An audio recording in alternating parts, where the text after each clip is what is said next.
There is a story told of a king who lived long ago in a country across the sea. He was very wise and spared no effort to teach his people good habits.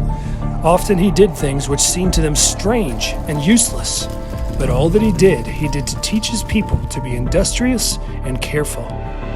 "Nothing good can come to a nation," he said, "whose people complain and expect others to fix their problems for them. God gives good things in life to those who take matters into their own hands."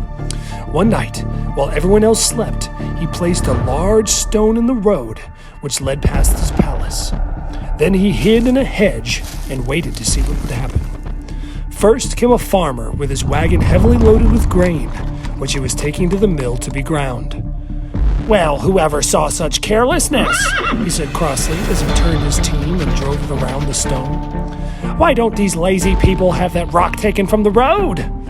And so he went on, complaining of the uselessness of others, but not touching the stone himself.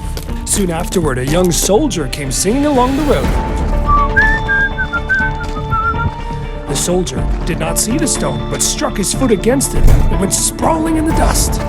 He rose to his feet, shook the dust from his clothes, and picked up his sword, and stormed angrily about. Then he too walked away, not thinking once that he might move it himself. So the day passed. Everyone who came by complained and whined because the stone lay in the road, but no one touched it. At last, just at nightfall, the miller's daughter came past. She was a hard-working girl and was very tired because she had been busy since early morning at the mill. But she said to herself, "It is almost dark. Someone may fall over this stone in the night. Perhaps he could be badly hurt.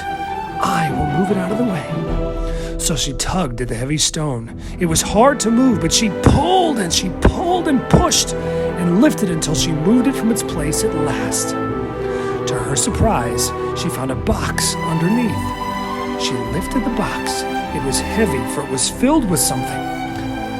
She opened the lid and found that it was full of gold. The miller's daughter went home with a happy heart. When the farmer and the soldier and all the others heard what had happened, they gathered around the spot on the road where that stone had been. They scratched at the dust with their feet and their hands, hoping to turn up pieces of gold. But they found nothing. "My friends," said the king, "we often find obstacles and burdens in our way. We may complain out loud while we walk around them if we choose, or we could lift them and find out what they mean.